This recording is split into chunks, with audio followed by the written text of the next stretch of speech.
Okay, great. So we're going to start by just giving you a quick overview of what our offices, what the services our offices provide, and how we can best serve you and the populations that we serve within Hopkins as well, and how we overlap within how our services can overlap, and all of the ones that you can use within our three offices.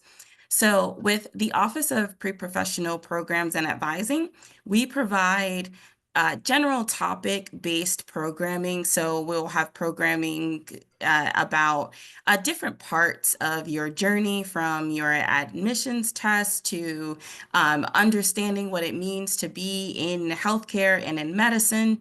And we try to provide you with this programming along your journey as you progress, so that by the time that you get to your application, you have a good sense of who you are as a pre-health student and what you're looking for in the next part of your journey. We also do that through one-on-one advising, and we serve all undergraduate pre-health students and alums from Krieger School of Arts and Sciences and from Whiting Engineering. Great.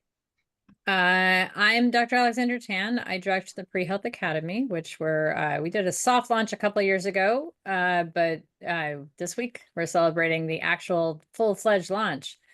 And we're building off of, our task is to build off of the programming that is provided by our campus partners, including Davina's office. To really go deeper into topics that students struggle with and want more support and more content development on. And so one example of this might be thinking about like your personal statements and thinking how we can better support you build off of what you've already learned through the programming from pre-professional advising office, and then going deeper into development of that and your ideas there, and understanding the role that the personal statement plays really specifically in the whole suite of strategies that you use to apply to health professions. We support all of the university, including undergrad and graduate students. We don't differentiate between different populations. Everybody is welcome. We do not provide individual advising, so that's definitely one distinguishing difference. And yeah, we'll get more into it. Deidre, go ahead. Hi, everyone. My name is Deidre Campbell, and I am the director of the JUMP program. And in JUMP, we really serve students across their pre-health student experience. And so we offer co-curricular experiences. We offer a number of resources specific to student high-impact experiences, such as figure and medical tutorials and some other immersive experiences that students need along the way. We also offer support for like MCAT or DAT or GRE, et cetera, for our members. And the vast majority of our members come from underserved populations and or desire to serve underserved populations. And so we ensure that our resources align with the population of students we serve. Our program is a members only program, meaning that unless you are a member of JUMP, you're unable to utilize our services. We offer transportation assistance as well, and spaces for students to write and develop as they are seeking spaces across campus. So we're really just a community where students get to learn, engage together as they navigate the pre-health environment. Thank you. Great. And I think that both of my colleagues provided a really great example of the personal statement and how their offices can support you through that. And our office, just to kind of give you an example of how you can utilize the services in our offices in different ways, our office provides a personal statement workshop that is really a broad workshop that gives you the opportunity to do some writing, but also introduces you to how to go about writing the personal statement. We partner with the Writing Center to be able to give you feedback on your personal statement, and we also will provide feedback on that personal statement. But if you're a JUMP member, you can also utilize the spaces there to continue your writing. And if you want a more curriculum-based approach to the personal statement, you can also use the Pre-Health Academy. So that's just one way in which you can utilize the services here for just one piece of what you're preparing for in your journey and your overall pre-health journey. So I think thank you both for providing the overview of your offices. I think that now we can move on to the panelist questions. Awesome. Thank you. Thank you so much. If there are questions from students and from the audience, please pop them into the chat. I'm happy to grab those and offer those through some of the things. And I will help kick us off here with a few questions to kind of get our brain moving. For this moment in time, my name is Kira Wilson. I am the life design educator or a life design educator over at the Life Design Lab. I work primarily with our public health students that cover a part of pre-health. And we have a whole team of different educators focused on major. So feel free to reach out at any time and always at the Imagine Center from 1 to 5 every day. But for now, let me direct a question to our directors here. And I think this is one that I'm always thinking about or always kind of pops up for students is what is a misconception you hear often about being a pre-health student? And who might like to take the first kind of piece of this? I can go first. I'm sure we'll take turns at this, but I think one that I would want to focus on, because I think it's really undermining and damaging to students, is feeling like you have to have your act together and you have to be perfect to be a pre-health student and be successful on that journey. And that's not really true. I'm still on my journey. I don't know really exactly what I'm doing, but I'm doing the best that I can. And I think that you really want to take advantage of your pre-health time as a student here on campus to take advantage of resources and explore and to ask questions and be curious. I think it really hurts you on the journey if you feel like you have to make decisions before you really have enough time to make, those decisions in a way that is well informed. Health professions, schools want your decisions to be really well informed. And so it also improves your chances of success by asking questions and wondering and exploring and doing lots of different things so that when you get to that point, you really know why you're there and you know how to face challenges and overcome obstacles. If you never face a challenge until medical school, that's a little scary for medical schools or dental schools or vet schools or whatever. We really want you to build that resilience before you get there. And you don't build resilience from everything going your way. So you really want to just embrace the fact that you are in process, as all of us are. And when you're young, it feels like you're not allowed to be. When you get older, you realize you never stop doing that. But to me, I think that's really important because it puts a lot of unnecessary and unhelpful stress on pre-health students. Yeah, I definitely agree with that. And I think that one that I hear often, or a question that I get is, am I doing enough? Like, should I be overloading myself? And the answer to that, I think that is a huge misconception, is that to be a pre-health student, that you need to overload yourself, that you never have time for sleep and you never have time for self-care. I think actually being a pre-health student means learning to be able to build that into your life, because you are going into a field that's very demanding, and you do need to learn how to be able to advocate for yourself and to be able to carve out time for you to be able to reset for you to be the best person to be able to serve your patients or whomever you are working with. So actually, this is a really great time for you to build in time to study and learn how to, and time to sleep, and time to go to the gym, and time to spend with your friends. Social commitments are also important. So actually, time management is a really great skill to learn during this time, and learning yourself and creating balance. It's not more impressive to overload yourself in credits than to be balanced in what you're doing, and to be able to find that within yourself and then apply it in the future. Because I will say, like, as you get older and as you go into your field, finding balance is going to be, I think, paramount for sure.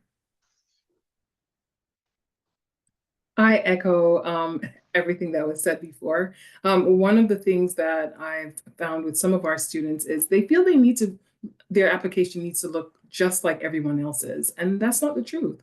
You can have your own unique experiences, and it's important to explore what you're interested in and not just what your friends are. Okay, so it's great to be an individual, and you should allow that to reflect in your application. Thanks, y'all. Appreciate that. Um, as a pre-health student, what are some topics that students might come and speak with you about as an advisor? What topics do we often hear about or maybe don't often hear about? Great. I can jump in there. So I think that there are a variety of topics that you can speak with your pre-health advisor about, ranging from academics and prerequisite courses to your experiential learning. I know that there are a variety of topics, and I'll delve into the academics piece, because I do think that in our appointments, that conversation does happen in advising appointments, and we often talk about, like, what courses should I take, and can I fit this into my schedule, and um, can I balance these things together? Can I take these prerequisites in this sequence? So we often have conversations regarding what type of courses will meet those prerequisite courses. So I think that utilizing our office specifically for the one-on-one advising, we can definitely sort through different, I think, even topics around your academics and metrics and things of that nature. So if you ever have a question, or not even just a question, you just want to talk out what your plan looks like, what courses you might want to take, or what direction you might want to go in after you finish your coursework here, because we often have conversations about continuing coursework as you are going on your journey. So I think that that's like an open space to be able to talk about and talk through any of your concerns and plans surrounding that.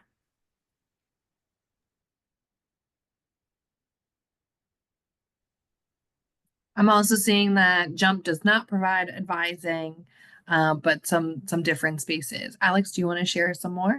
Yeah, we also, Pre-Health Academy does not do individual advising, but I did want to talk about some topics, and Davina's provided me with an excellent contrast.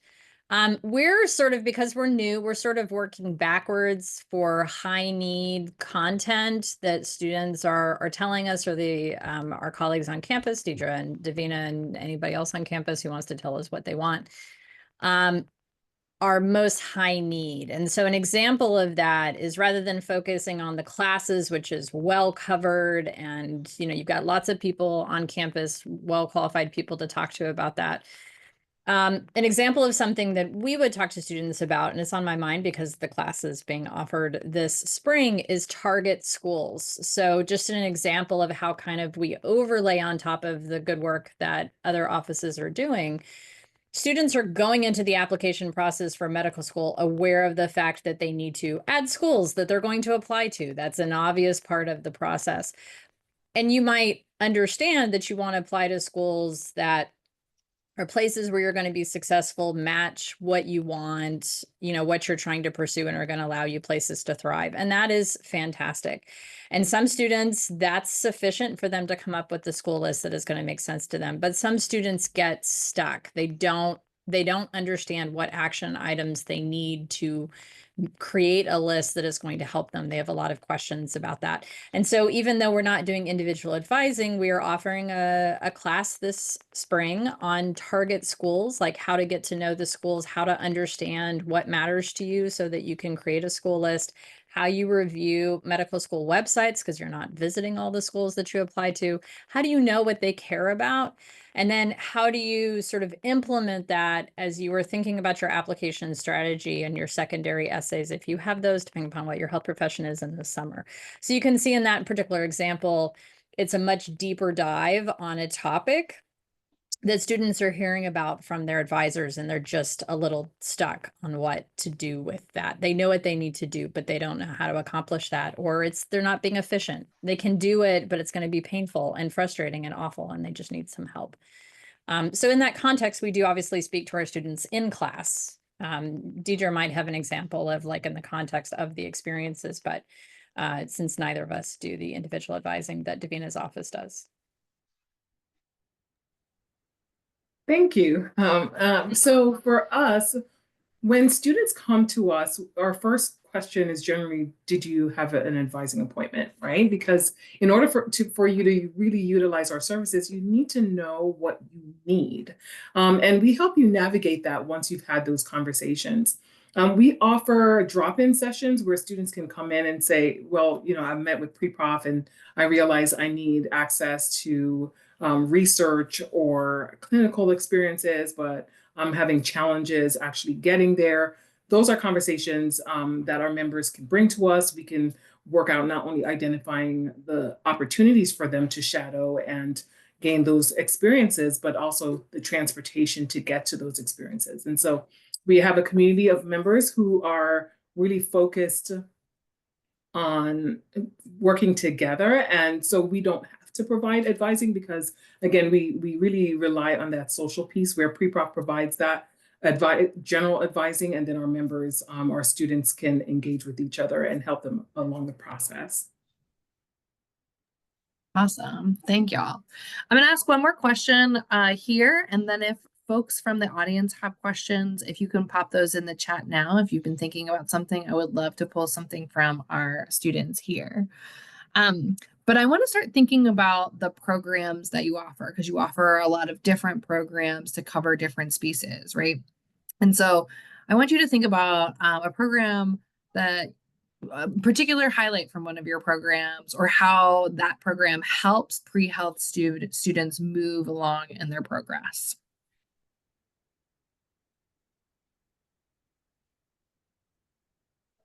I'm seeing Deidre, yes. Okay. Yeah. I figured since I've spoken about that, I'll tackle one. We have a couple of immersive experiences, but I think we'll tackle Figure. So Figure is one of the programs for incoming students, and it offers an immersive paid research experience. So students have an entire year of research, and it's a small cohort, about 18 to 20 students. And the goal is not only to get students interested in STEM, right? But also getting them research experience that they've never been in the lab before. And many of our students are from first generation, limited income backgrounds. And so they really find value. And for many of them, it cements their decision to pursue a career in medicine. So we're really proud of that. I'm going to cheat a little bit here and choose two programs because they build off of one another. So Pre-Health 101 is our largest attended program. It's geared towards first year students and sophomores who did not attend in their first year. And it really is a comprehensive, sometimes I will admit overwhelming sometimes to students, overview of what pre-health is. It introduces you to terms and concepts and the pieces that you're going to be building throughout your time, whatever your journey might look like, to your designated health profession school. And why I think what it aims to do is really help you at least just introduce you to those terms. So it's not the second time that you hear it, you become a little bit more familiar. The third time you hear it, you become even more familiar. And then the fourth time, it's you who's saying it, and now you're using the terminology, right? So Pre-Health 101 is really a great foundation. And then building off of that is Pre-Health 201, where we get a bit more in depth about the different topics that we touch on. So although we might talk about research as a whole in 101 and 201, we talk about what that research has meant. How do you talk about and communicate that research? What does that mean in terms of your application? So it delves a little bit deeper than 101. And so I highly recommend both of them for all students. So for the Pre-Health Academy, so all of us across all of our offices, I think that my colleagues would agree that like what we're focused on is two, maybe three things. One of them is giving you information that you need to understand what's in front of you and to make smart decisions, and helping you have that information so that you understand what to pay attention to and what you don't need to pay attention to. And the other one, I think, is to gain a sense of self-confidence in that space, that you not just understand what you're supposed to do, but you feel like you can do it. You feel like you have the tools to do it. You feel like you have a community that supports you to do it. And the third, I would say, is like a sense of community at Hopkins where you don't feel like you're on your own doing all this. So for the Pre-Health Academy, one of the things that we do, because we are, I mean, I imagine we'll keep doing it honestly, but one thing that is really important to us now is doing surveys of students who participate in our classes to make sure that we are accomplishing our goals and that students are benefiting from the programming that we're doing. And so that really matters in terms of understanding, are we doing a good job at the things we're doing? And if we're not, what do we change and how do we change it to make sure that we're best supporting students? And so just because it's in my head, because we released the access to registration for that target schools class that I referred to earlier today. I was going back and looking at the surveys of students from last year and was reminded happily that 100% of the students who participated responded that they felt satisfied with the course and felt like they had a better understanding of what they needed to do to create a thoughtful school list. And 85% of them strongly agreed with that statement, and 100% of them would recommend the course to somebody else.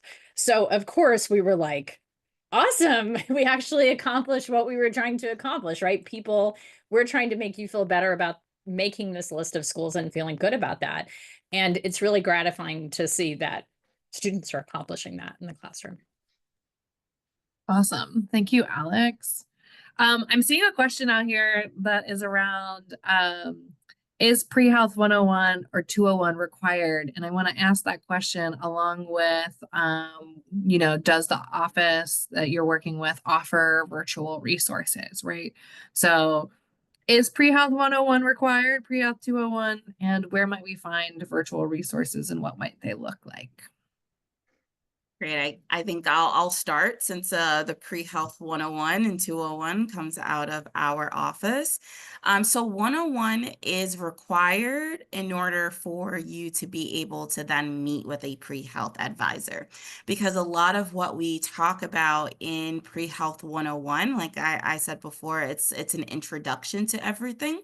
And it really does help for you to have attended that before meeting with a pre-health advisor, because it gives you, I think, a better basis for your conversation with your pre-health advisor. Again, you are introduced to different terms, concepts, and things that you'll want to engage in over your time. And so that really does help us to start that conversation. 201 is not required, however, highly recommend. I think that the more information that you can receive, especially when you receive it more than once, like was mentioned earlier, really does help you to build confidence in what you're doing, because you just have a better understanding of what you're doing and why you're doing it. And not just kind of moving around, kind of checking boxes, right? It's gaining a deeper understanding for why you're making this commitment, and then being able to communicate that to other people when you get to the part of that where that's what you're doing in your application. And then in terms of virtual resources, yes, we have many virtual resources. So any of the information sessions that we have with any type of health professions programs, any of the programs that most of the programs that we run, because 101 and 201 are not recorded because we want you to attend live. So those are not recorded, but the programs that we do with our partners, our workshops, those are all recorded as well, and they're on our website. In addition to also any of the resources that we can link to like the double AMC, which works a lot with like the medical schools. All of those we link to on our website as well. So we have a lot of different resources on there. So please do check it out. And we actually do go on and see like how many people clicked, how many people open it up. Our newsletter also lives on our website as well. So please do visit it. I think that you will find it very resourceful.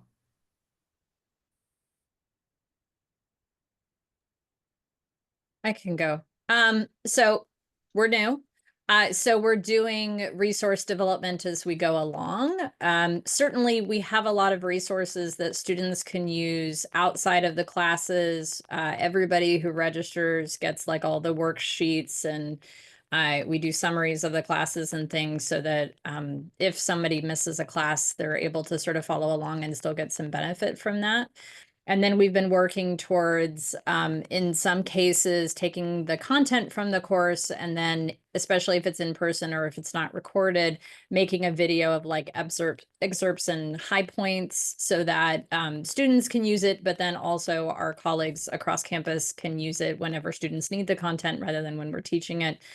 Fundamentally, though, I just want to chime in with Davina that, like, as a teacher, I know students don't like this, but as a teacher, if we want you to do something, we're not going to record it and allow you to passively observe it later. That's just very contrary to a lot of perspectives in teaching. So, I just want to say that like we are making decisions about the format and the extent to which resources are available because it's in your best interest to be with us and listen and ask questions and participate. And if it's possible to give you highlights and things in another setting or a worksheet or a written document, then we're definitely doing that. But I don't want anyone to feel like watching a video is a replacement for doing any of these things in real time. It's just not the same. And we want to give you the most that we can, which means sometimes we kind of have to get you in the room. And I think that that's really important to understand, even though it's not your favorite part. It's still, I think, really high value to help you help yourself. But yeah, we have resources. We have more resources for our students that we send out for the people that register and stuff rather than on our website. We have mixed feelings about releasing them to the world, but we're happy to release them to Hopkins students. And we do that through our listserv, through the people who register for our classes, and then providing them to our colleagues to give to their students as well. Awesome. So, yes, JUMP does provide a number of virtual resources. For one, we have a lot of virtual programming. We understand that many of our students work and are not able to be with us physically. So we do have in-person programs, but we definitely have virtual. We also offer our MCAT test prep completely virtual. So all throughout the summer, students can find spaces. So we do provide spaces if students want to study in our offices or on a space on campus throughout the summer or during intersession, but it's largely a virtual program. We also offer an internal website on Hopkins Groups, which is virtual, which is a space where students can learn all about our programs, all about the services and the community aspects of JUMP. Right on. Awesome. We've got a couple people popping in here. I want to maybe mix kind of two questions together. The one question can, what is it? Is there anything I need to do to be considered a pre-health student with your office? And can I still use your resources if I'm not thinking about, or I'm not going to medical school. So what do I need to be able to kind of qualify to utilize this? And can I use this if I don't go to medical school? So I can answer this really fast. We don't care if you're pre-health or not.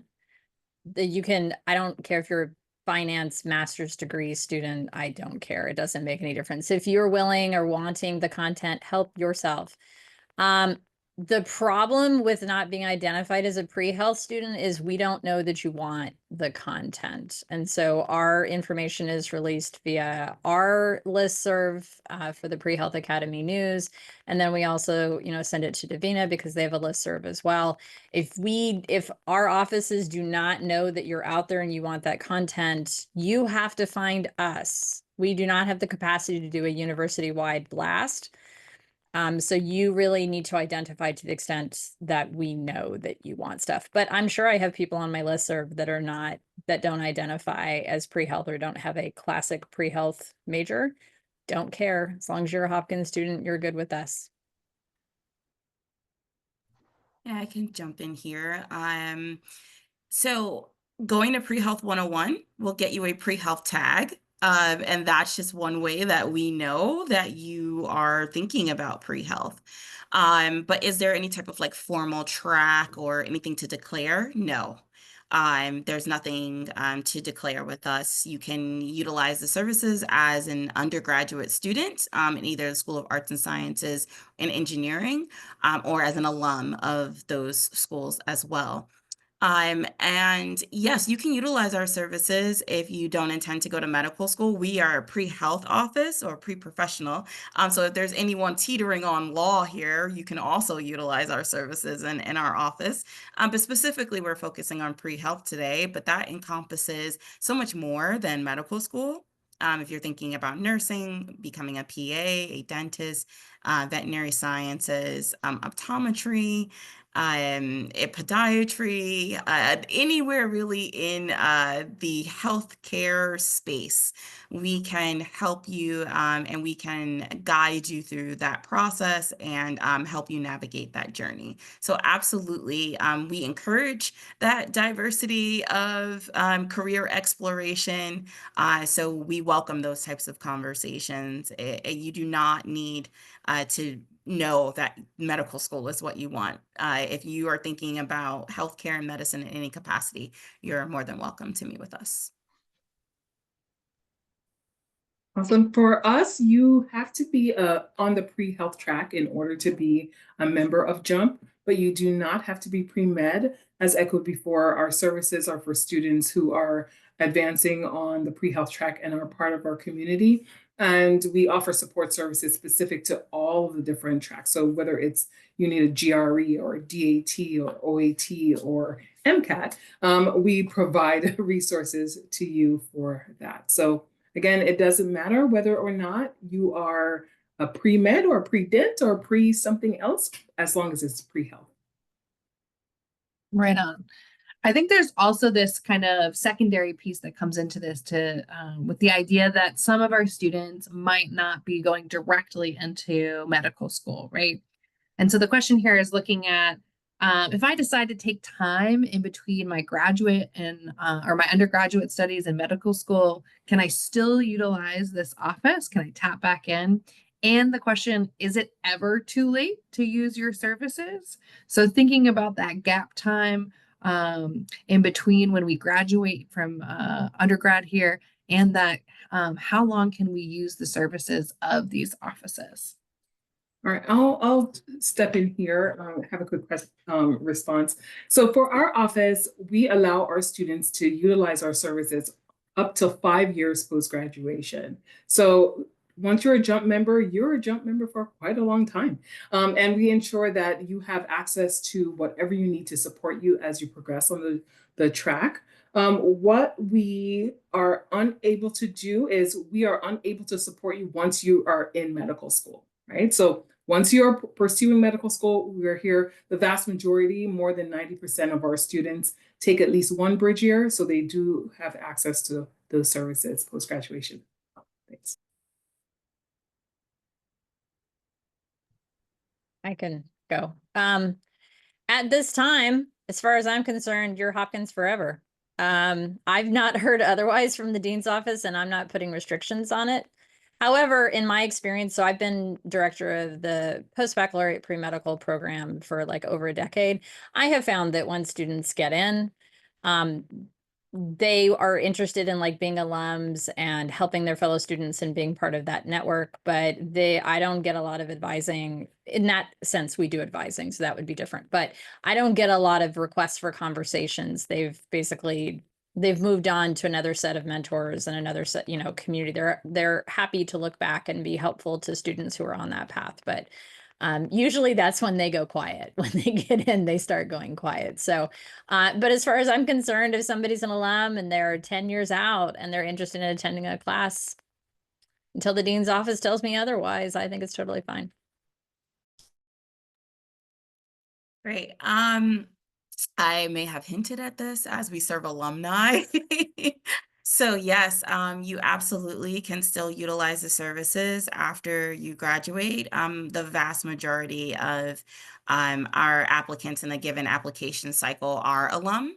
And we are working with them. And we do a lot of different virtual programming. We try to also hold, when you're in the application cycle, some of our programming in more convenient hours for some of our working alumni. So we do try to make sure that we are meeting the need of that population, as it is quite a large population. And in terms of, is it ever too late to utilize the services? I think that everyone is on their own journey, so I don't ever think it's too late to consider what you want to do with your life or do something different. Just for context, my first year as an advisor, I worked with someone who was 10 years out of undergrad, had a completely different career and was deciding to go to medical school and was successful through the process. And that was a great learning experience for myself. As it really did show that there is no one path. I learned that very early. There is no one path to what you want to do in healthcare and to getting here. To that end, our office provides committee letters for those who go through our process for their health professions programs, and we only provide that up to 4 years after graduation. So you can still utilize all other services, but we really feel like at that point, our committee letter is not really relevant to who you are now. And it would probably be in your best interest to apply without that committee letter through other means, which we do help you with. We don't just leave you out in the open like, okay, go ahead and apply yourself.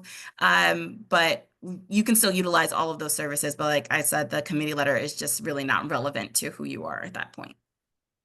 Can I add another comment? Do you mind? Okay. So I just want to chime in and give more support for what Davina is saying about like it's never too late. Not relevant for this panel, but the other work that I do is with post-bac students. Our average age is like 25, 26, and I've had students well into their 30s who they're with us because they need to take courses that they haven't completed and such. But the relevant part is that like they are not traditional in the sense that they just finished undergrad and they're taking 1 or 2 years before they do gap year. They are well and truly out of that process. Sometimes they have master's degrees and other things in other disciplines, not in the sciences usually.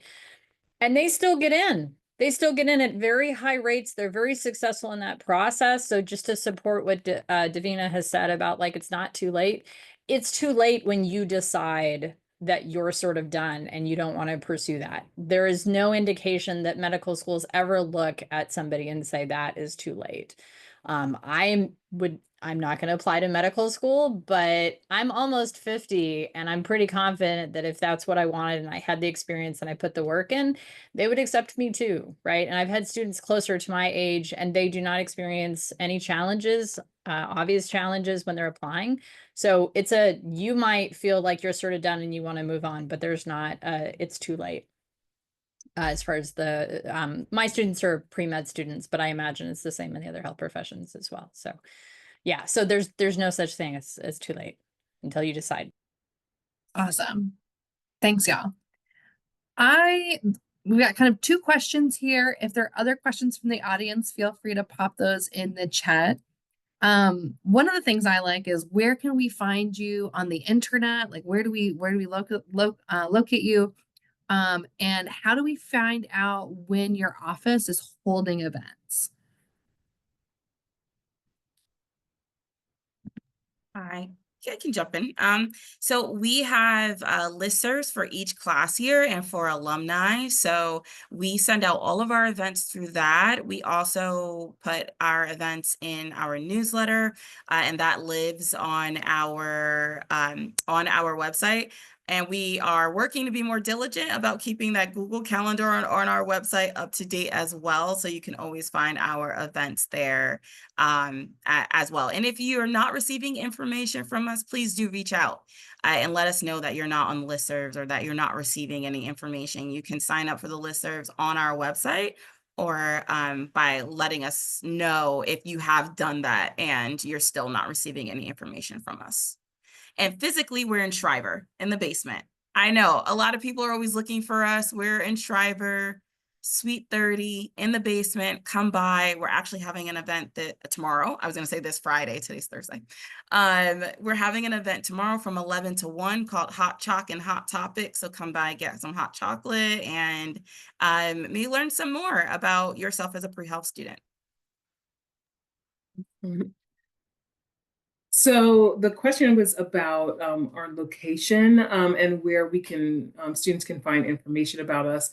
So we are on Hopkins Groups. So all the programs that we have, information about what we do, our services and the resources and the tiers, and our membership is all on Hopkins Groups. So students can definitely check us out there. If you have any questions, feel free to email us, and we can provide the email in the chat. We also are located in the CSS. So the CSS is across campus on the extreme end, opposite from the pre-professional advising office, right? So you have to kind of walk down a little bit, but we're there at the end of Charles Street. So come by, stop by, reach out to us. We're here to help, especially for those of you who have questions about membership or how you can utilize our services. And I'm just going to add to that. The Life Design Lab is located in the Imagine Center. We have drop-in hours from Monday through Thursday from 1 to 5, and you can visit with Kira Wilson or myself, Ayanna Hamilton, or any of the Life Design educators, and you can find our events such as this in our weekly or bi-weekly newsletter. You will receive emails from your Life Design educator, as well as seeing events on Handshake. Shameless plug. Sorry, Kira. No, I think it goes back to Alex. Yeah, no, we're good. So I put in the chat our website and then our direct email. They look very similar for people who are watching the recording. It's prehealthacademy.jhu.edu for the website. When I Google it, it comes up. I don't know. You know how Google is. You never know what's going to come up. But the email is prehealthacademy@JHU. So very similar, easy to remember. I will also be at the Hot Chocolate and Hot Topic tomorrow. And on our website, we have a calendar where we tell you the courses that we're running. We don't have the links for registration because we don't want the hassle of having to go through the entire world trying to register for classes and having to weed out. Probably the easiest way to get on our listserv, honestly, you can certainly email and ask and we can send you information, but on the regular, I send out instructions to Davina's listserv because hers is bigger than mine. And then we have our own listserv and we early release content to the students who are on our listserv, but then we understand that not everyone wants to be on like 12 listservs. So we also send it out through Davina's listserv as well, so that everybody who should be seeing it has an opportunity to see it. So that's also fine. You'll see those things there. We just release them on our listserv early. We do have some things that we only release to students on our listserv just so that there's some perks there, but courses, events, registration for things is released to all of the listservs that we have access to. Thanks, folks. I really appreciate it. This has been a plethora of information. And maybe just with a final kind of question, what is something you'd like students to take away from this panel? Maybe like one big thing to remember and take with them as they think about and pursue pre-health work. For our office, oh, sorry, Deidre. I was just gonna say you have a whole host of resources and opportunities and offices here and people who want to support you. So utilize them because we're here for you. And that's it. Yeah, I absolutely agree with that. And if you're a pre-health student and you're just not sure where to start with us. Yes, I would 100% agree with that. It's always the best place to start. I guess the last thing that I would say is pre-health, pre-med in particular, but pre-health in general is kind of a field where students can feel very overwhelmed. And sometimes students will revert to checkboxing, which is just like, I've got to go get a bunch of shadowing hours. I've got to go get clinical. I've got to go get research, the next thing, the next thing, the next thing. I understand the inclination. I understand the desire to hurry. I know that you're on a journey and you want to just get to your destination. I get it. But you do want to look out the window a little bit, stop at some rest stops, really get the most out of the journey that you're on. And part of that in this process is understanding like why the system is the way that it is and what is it really that these application systems and these schools want from you. I find personally that understanding why the system is designed the way that it is really helps you to understand how to best navigate it for yourself and your own personal needs. And so rather than pursuing the give me the checkbox, I would encourage you to pursue the like, I want to understand all the pieces of the journey that I'm on and how I can make this the best journey for me. How can I do that? So rather than the tell me what to do, doing the like, help me understand. All advisors, that is like the holy grail of advising is like people who want to understand so that we can really arm you with the best information rather than, is this enough? Tell me what I have to do. Because it's going to be different for every person. Every person's journey is different. And so those are very hard questions for us to answer well and really support you. So I would encourage you to pump the brakes a little and look around and make the most of the time that you have here. College is incredible and Hopkins is amazing. You will miss it when you're gone. Probably doesn't feel like it now, but you will miss it when you're gone. So really take advantage of what you have here, including the amazing people that I'm surrounded by. Thank you so, so very much. In the chat, you'll also see the hot chocolate with hot topics, along with a couple of other links to our teams and folks. I want to thank each and every one of you for coming today, both our sets of directors and our assistant directors and folks here that are supporting, and as well as the students. Really, really appreciate the opportunity for us to get together because it is not often that we all make it into the same room, but this week, we've seen each other a fair bit, so I'm really excited to share space. We will close this out and also grab that recording and be able to share some of these questions with larger groups of folks. But otherwise, thank you all so much for being here. Ayana and I will hang out to close out the room with folks, and otherwise, have a great evening.